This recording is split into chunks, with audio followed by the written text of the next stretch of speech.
I'm Brittany Lewis with Forbes Breaking News. Senate Majority Leader Chuck Schumer called out Tucker Carlson by name on the Senate floor Monday. He accused the Fox News host of spewing, quote, rhetoric that echoes replacement theory at least 400 times on his show since 2016. Schumer's remarks come after 10 people were killed in Saturday's racially motivated shooting in Buffalo. Here's more from the New York senator.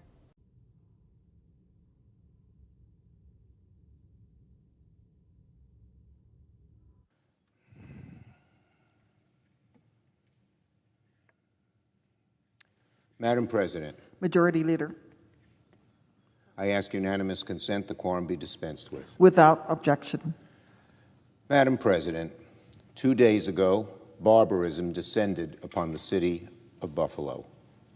About 2:30 p.m. on Saturday, in a predominantly black neighborhood on Buffalo's east side, a lone gunman driving from 200 miles away, equipped with an assault rifle, body armor, and a video camera in his helmet, carried out a targeted attack against unarmed civilians inside a Tops-friendly supermarket.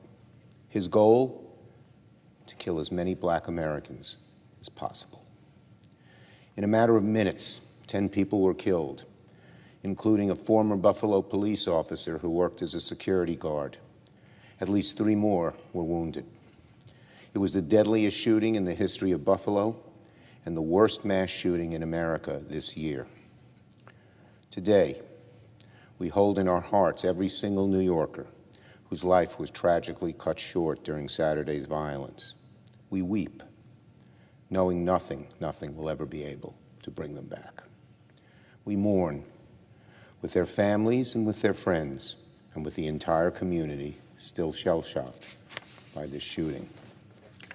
Tomorrow, I will join with President Biden, the First Lady, and others to travel to Buffalo in order to pay my respects to those who died, as well as to visit the families and visit with local officials still investigating the attack. We also, of course, thank our brave first responders who were at the scene moments after the shooting. Without them, more would have undoubtedly been killed. And we stand strongly and proudly with the community of Buffalo, known as a city of neighbors. Buffalonians during times of crisis have always pulled together, and that is happening today. The East Side community where the shooting occurred is strong in faith, and I know it, along with the entire city and region, will overcome this tragedy. I say that because I know this community. Years ago, I worked hard to bring that grocery store to the east side of Buffalo because the community deserved a full-fledged supermarket. It was a much-needed oasis in what was then a total food desert. I know many in the community shop at that grocery store, whether to buy food on their way home from church or before the Bills games. It's where people see friends and relatives and catch up on things in between errands. It has become a community center. Buffalo, the city of good neighbors, and nowhere is that truer than on the east side. Now, I don't know what could possess someone to bring violence to a place like that. What I do know is that the weekend's shootings is part of an ugly pattern, one that dates to the earliest days of this nation. Racism has always been, and unfortunately still is, the poison of America. The original sin of slavery and the decades of racial terror, discrimination, separate but equal, white supremacy and bigotry that followed, unfortunately, continue to exert poisonous influence on our society.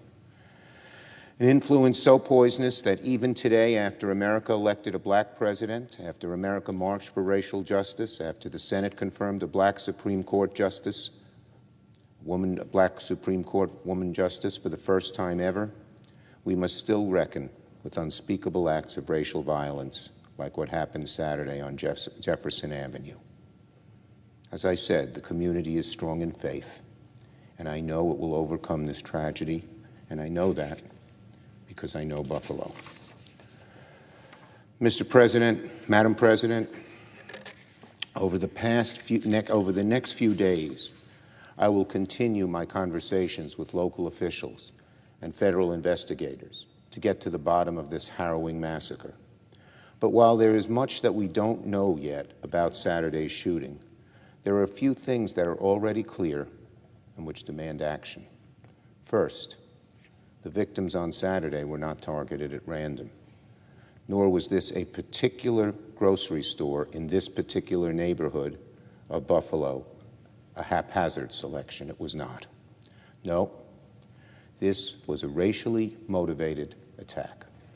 The shooter made his choice by seeking the most predominantly black neighborhood in the region. Online, the shooter proudly professed himself as a neo-fascist, white supremacist, anti-Semite. His views, shared extensively online, embraced a dangerous ideology known as, quote, the Great Replacement, unquote, which asserts that a conspiracy exists to replace white Americans with immigrants and people of color. Racially motivated shootings are sadly not new in our country. The last decade alone holds too many examples of too many lives that have been extinguished at the hands of shooters harboring white, racist, white supremacist views. The same hatred that motivated the shooting at a Walmart in El Paso. The same poison that possessed the shooter of a synagogue in Pittsburgh. The same bigotry that murdered 8 people in Atlanta last year. And the same evil that took the lives of 9 worshipers at a church in Charleston. It was the same evil at play this Saturday in the beloved city of Buffalo, New York. Not long ago, views like replacement theory were only found in the darkest places in deranged minds. Then they became to be found in hardly viewed trenches of the internet, and on chat rooms that most Americans never visit. To most Americans, these ideas are transparently repugnant, an affront to our core values. They directly contravene the message of welcome and opportunity symbolized by the Statue of Liberty. But unfortunately, with each passing year, it seems harder and harder to ignore that the echoes of replacement theory and other racially motivated views are increasingly coming out into the open and given purported legitimacy by some MAGA Republicans and cable news pundits. The message is not always explicit, but we've all seen the pattern. Every time MAGA Republicans or pundits vilify wrongly immigrants and call them invaders, every time they falsely claim that millions of undocumented people cast ballots in our elections, every time loud bigoted voices bemoan the disintegration of an imagined classic America, the subtext is clear. These hard-right MAGA Republicans argue that people of color and minority communities are somehow posing a threat to the American way of life. This is replacement theory in a nutshell. It is dangerous and a deeply anti-American worldview. It is poisoning minds, people's minds, who spend hours wandering the darkest wastelands of the internet. And let's be clear, it's a message that has also found a special home in several right-wing outlets, and on one cable news channel in particular, Fox News. In a craven quest for viewers and ratings, organizations like Fox News have spent years perfecting the craft of stoking cultural grievance and political resentment that eerily mirrors the messages found in replacement theory. According to one measure by the New York Times, Fox's top political pundit, most widely watched, Tucker Carlson, has spewed rhetoric that echoes replacement theory at least 400 times on his show since 2016. Let me repeat that. According to one measure by the New York Times, Fox's top political pundit, Tucker Carlson, has spewed rhetoric that echoes replacement theory at least 400 times on his show since 2016. 400 times. This is a poison that's being spread by one of the largest news organizations in our country. Now, to its credit, this morning, the Wall Street Journal editorial board, which is run by the same elites who run Fox News, owned by the same people, the Wall Street Journal editorial board wrote that, quote, politicians and media figures have an obligation to condemn such conspiratorial notions as white replacement theory. Those are the words of the Wall Street Journal editorial page. They are right, but condemning racist ideologies and violence is necessary, but hardly sufficient. It is not enough for outlets like Fox News to simply condemn Saturday's violence and condemn shooters' racist views and then return to their regularly scheduled programming. To have an impact in the fight against domestic violence extremism, Fox News and their hosts need to actually stop spreading dangerous ideas like replacement theory on their shows. Let me say that again. If organizations like Fox News truly want to condemn this weekend's violence, they need to stop spreading ideas like replacement theory on their shows.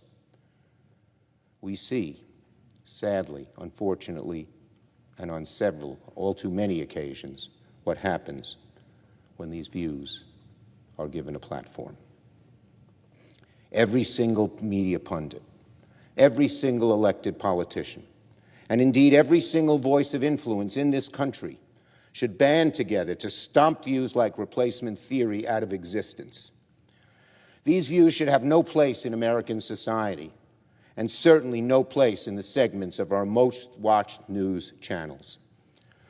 What we need to do instead is respond to tragedies like this one, like this weekend, like the one that occurred this weekend, with a resolve to root out hatred in our country.